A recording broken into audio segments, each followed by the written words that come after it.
मैं अक्सर मानता हूँ कि कहानियाँ गढ़ी नहीं जाती है, कहानियाँ पहचानी जाती है।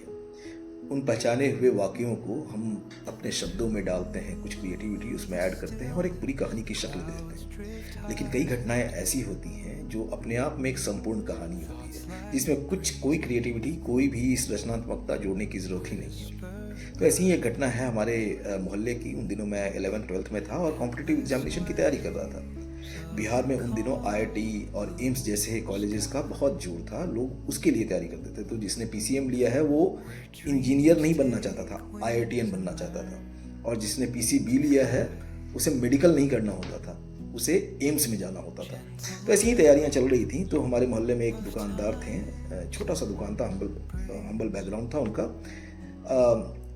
उनका बेटा था, बहुत ही इंटेलिजेंट था और मेरे साथ ही पढ़ता था, मतलब किसी और स्कूल में, लेकिन हमारे साथ कहीं कहीं बच्चा था वो।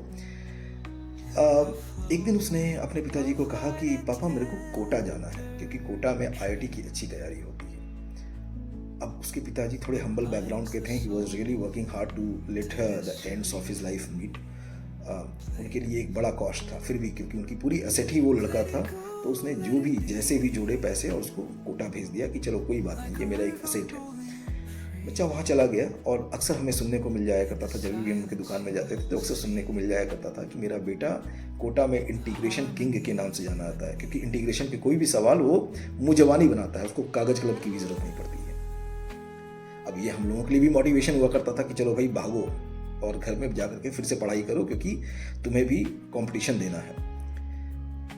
ये कुछ महीने तक चलता रहा और एक दिन अचानक एक खबर आई कि उस लड़के ने कोटा में सुसाइड कर लिया, क्योंकि उसका फर्स्ट अटैम्प्ट में आईआईटी नहीं हुआ था और उसे शायद लगा था कि अगली बार का कॉस्ट मेरे पिताजी बेयर नहीं कर पाएंगे। इस घटना ने हम सबको झकझोर के रख दिया। मुझे लगा कि ये अपने आप में एक संपूर्ण कहानी है और उसी पे मैंने अपनी बुक में इंटीग्रेशन किंग नाम से, नर्मदा नंदलाल में इंटीग्रेशन किंग नाम से वो कहानी लिखी है, ज़रूर पढ़ें।